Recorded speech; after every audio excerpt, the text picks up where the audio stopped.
Have you ever noticed how life keeps bringing you back to the same lessons, the same heartbreak, the same silence, the same invisible weight on your chest? You tell yourself this time it will be different, that you've learned, that you've grown. Yet somehow, the same story plays again, just with different faces. I used to think it was just bad luck, or that maybe I was broken. But the truth is, it wasn't fate or weakness. It was something much deeper. It was my subconscious mind, quietly pulling the strings behind every thought, every choice, every fear I called mine. Psychologists say that up to 95% of our behavior is controlled by the subconscious, the vast network of memories, emotions, and instincts that began forming long before we ever made a conscious decision. It breathes for us, flinches for us, and remembers everything we pretend to forget. Neuroscientists at Yale discovered that our brain prepares to act milliseconds before we think we've decided, meaning that most of our choices are not really choices at all. They're echoes, guided by the invisible patterns written deep within. When I started to understand that, everything began to make sense. The reactions I couldn't explain, the walls I kept building, the way I'd love people who felt like home even when home had never been safe. I began to see that I wasn't failing to change. I was just repeating what once kept me alive. Because the subconscious doesn't care about happiness. It only cares about survival. And for some of us, survival meant silence. It meant pretending. It meant never asking for too much. If you grew up holding your breath around anger, your subconscious still flinches at raised voices, even now. If love once came with conditions, you might still work for it, even when it's freely offered. Those responses aren't conscious, they're ancient.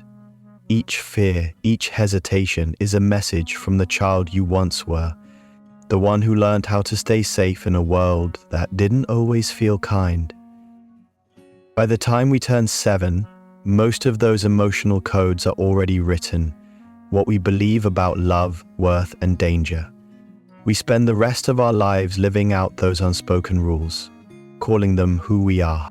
Carl Jung once said, "Until you make the unconscious conscious, it will direct your life and you will call it fate." And maybe that's what we call destiny, not divine design, but unhealed memory. We aren't cursed, we're simply patterned.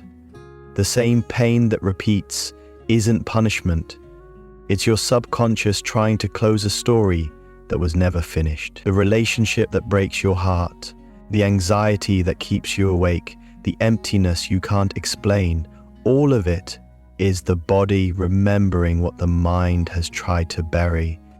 But awareness changes everything, because once you see the pattern, it stops being fate and starts becoming a teacher. You begin to realize that the subconscious isn't the enemy. It's the part of you that stayed awake when the rest of you had to shut down. It has been trying to protect you all along, even if its way of protecting you keeps you small. Healing, then, isn't about controlling the mind, but about listening to it, not with judgment, but with compassion. So today, let's go deeper, beneath the thoughts, beneath the noise, into the 7 hidden forces that quietly shape your life. The beliefs you didn't choose, the fears you inherited, the emotions that never left. They're not there to haunt you. They're there to guide you home. Because the moment you stop running from what moves you, you begin to remember who you were before the world told you who to be. And maybe that's where true healing begins. When I first started to look beneath the surface of my thoughts, it felt like opening a door into a room I had been avoiding my whole life. It wasn't dark or dangerous, just full of old memories, quiet fears, and beliefs I didn't know I was still carrying. That's the strange thing about the subconscious. It doesn't live in the past or the future. It only knows now. Every moment of your life, every emotion you've ever felt still exists there, alive in the present tense of your nervous system. That's why you can hear a tone of voice that reminds you of someone from years ago and suddenly feel small again. Your body doesn't know it's safe yet. Scientists at Harvard have found that the subconscious mind processes information up to 20,000 times faster than the conscious mind. It's like an ancient supercomputer running millions of programs in the background while you go about your day, making sure you breathe, blink, walk, and react often before you even realize it. And yet, those same automatic programs that once helped you survive can become the invisible barriers that keep you stuck. You can want peace with every fiber of your being, but if your subconscious still believes chaos equals safety, it will find a way to bring chaos back. We call it self-sabotage, but it's not. It's self-protection.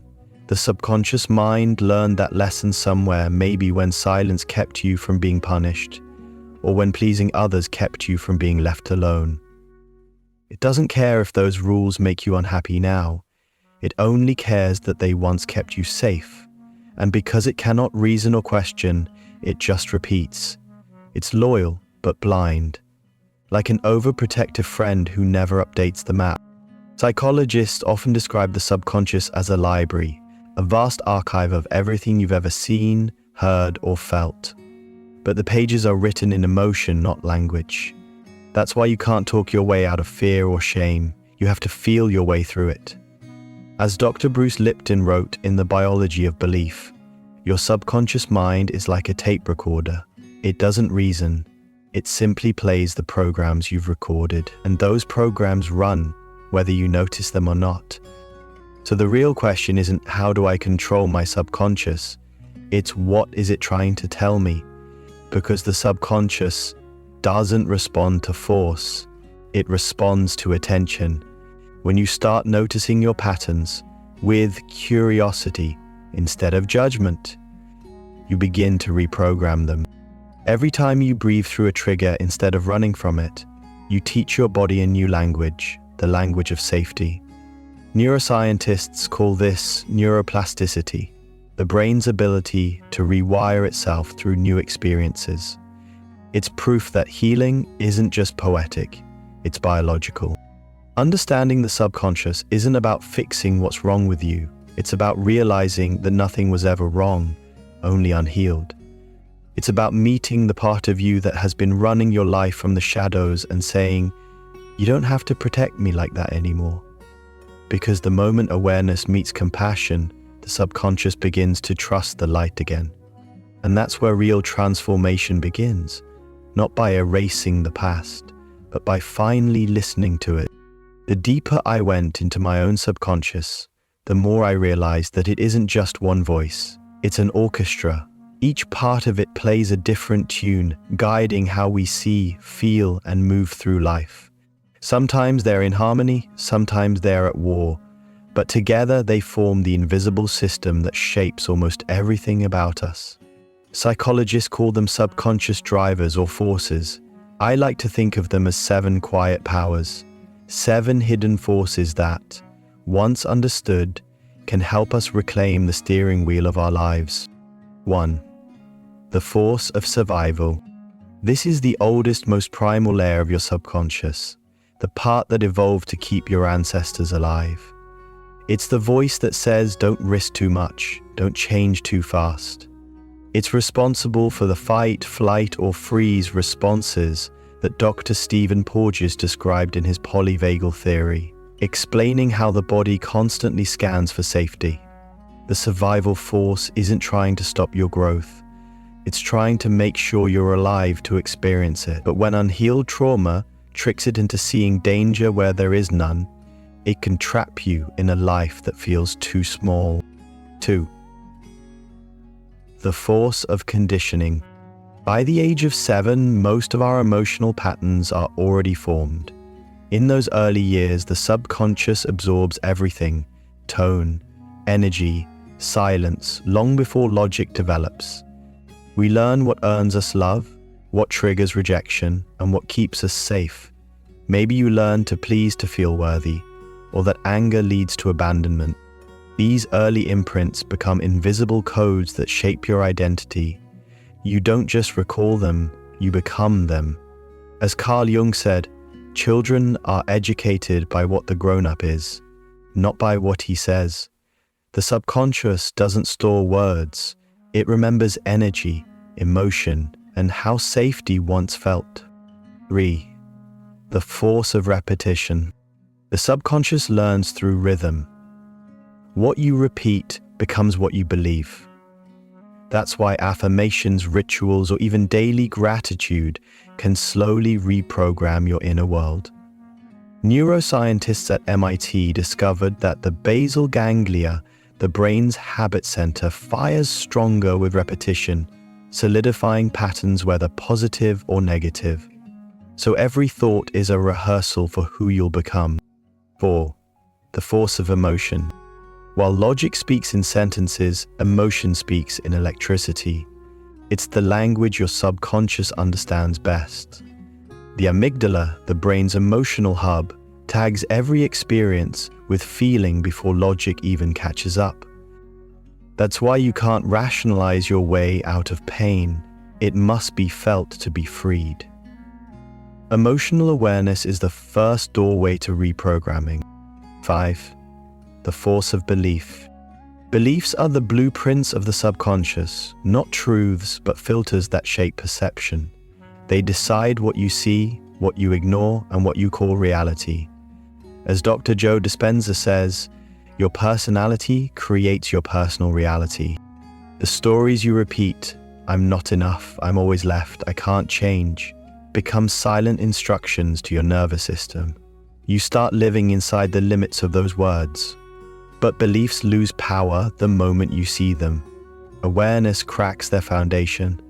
And when you replace belief with observation, the walls that once confined you slowly dissolve into understanding. If we can truly understand us. 6. The force of imagination. The subconscious doesn't distinguish between real and imagined experiences. That's why visualization is so powerful. Studies from Harvard Medical School found that people who merely imagined playing piano activated the same neural circuits as those who physically practiced. Imagination becomes rehearsal for transformation. It's the bridge between who you are and who you're becoming. 7. The force of connection. Perhaps the most healing force of all. Our subconscious is wired for belonging. Connection regulates the nervous system. Isolation dysregulates it. That's why safe relationships, whether with a friend, therapist, or even yourself, are medicine. According to attachment theory, co-regulation is how the brain learns safety again. The subconscious begins to rewrite itself, not through willpower, but through being seen. Each of these forces can imprison us or free us. They are not enemies to conquer, but messages to decode. When we bring awareness to how they move within us, we stop being passengers in our own story. We begin to drive with both hands on the wheel, conscious of the road, yet deeply in tune with the current beneath it. The deeper we go into our own subconscious, the more we begin to see the truth that most of us spend a lifetime avoiding. The mind doesn't just protect us, it hides us. Beneath our strength, beneath the calm smiles and practiced composure, lives a part of us that remembers everything we tried to forget. It's what Carl Jung called the shadow, the silent vault of emotions we once buried to survive, the anger we swallowed to stay loved, the sadness we laughed through so no one would worry, the need we silenced because someone once made us believe it was weakness. We like to think we've outgrown those versions of ourselves. But if you've ever felt a sudden wave of sadness for no reason, or found yourself in the same painful pattern again and again, that's not weakness, it's memory. Psychology calls it repetition compulsion, the mind's instinct to replay what it couldn't resolve. We don't keep hurting ourselves because we enjoy pain. We repeat because, somewhere deep down, we're still trying to finish the story that once broke us. According to a 2012 study in the Journal of Trauma and Dissociation, our brains literally attempt to recreate unresolved emotions through new relationships and experiences, hoping this time we'll find a different ending. Think of all the ways we've done this without realizing it. We chase love that feels familiar even when it hurts. We overwork because somewhere inside we're still trying to prove our worth. We stay silent in rooms that feel unsafe even though no one's shouting anymore. The child within us still flinches at echoes of a world long gone. And we call it our personality, when it's really just protection that's overstayed its welcome. Our subconscious doesn't punish us, it protects us, even when its methods leave scars. Neuroscientists at the University of Toronto found that repressed emotions still activate the amygdala, the brain's fear center, even when we think we've moved on. That's why the body tightens when someone raises their voice, why our hearts race before we can explain why. The past doesn't live in memory, it lives in the nervous system. But healing isn't about erasing the shadow, it's about seeing it. The moment we stop running from the pain, we begin to understand it was never chasing us, it was calling us home. When we finally sit with what hurts instead of numbing it, we become our own safe space. The anger, the sadness, the fear, they're not enemies to conquer. They're younger parts of us, still waiting to be held. And maybe that's the real transformation, not becoming someone new, but remembering who we were before the world taught us to hide. The shadow isn't darkness. It's the truth we buried to stay alive. And when we turn toward it with compassion instead of shame, we start to understand what we've been afraid of all along wasn't the darkness within us. It was the light waiting to return. Because the moment we make peace with our shadow, we don't just heal ourselves, we free the parts of us that have been trying to love us all along. When we finally begin to face the shadow, something subtle shifts. We realize that healing isn't about controlling the subconscious, it's about learning to speak its language. For most of our lives, we've tried to reason with pain, to think our way out of old wounds. But the subconscious doesn't understand logic, it understands repetition, emotion, and safety. What we feel consistently becomes what it believes is true. That's why affirmations alone rarely work if they're not felt. You can whisper, "I'm enough," 1,000 times, but if your body still flinches at the idea of being seen, your subconscious only hears the fear behind the words. Neuroscience has proven this connection between feeling and belief. A 2016 study published in Frontiers in Psychology found that emotional intensity directly strengthens the neural pathways responsible for memory and behavioral change. In simpler terms, the more we feel something, the deeper it's written into our subconscious. That's why trauma leaves such a mark, but it's also why love, safety, and compassion can rewrite those same pathways. The brain doesn't distinguish between what's happening now and what's vividly imagined. It only responds to what feels real. When you close your eyes and imagine a moment of safety, your breath steady, your shoulders soft, the subconscious listens. It doesn't argue, it records. And every time you return to that state, you're building a new map, teaching your mind that calm is no longer dangerous, that peace can be familiar again. Healing the subconscious isn't a battle, it's a conversation. You begin by noticing the old programs, the automatic "I can't," "I shouldn't," "I don't deserve." Then you gently question them. Whose voice is this? When did I first learn to believe that? Slowly, the beliefs start to unravel, not through force, but through awareness.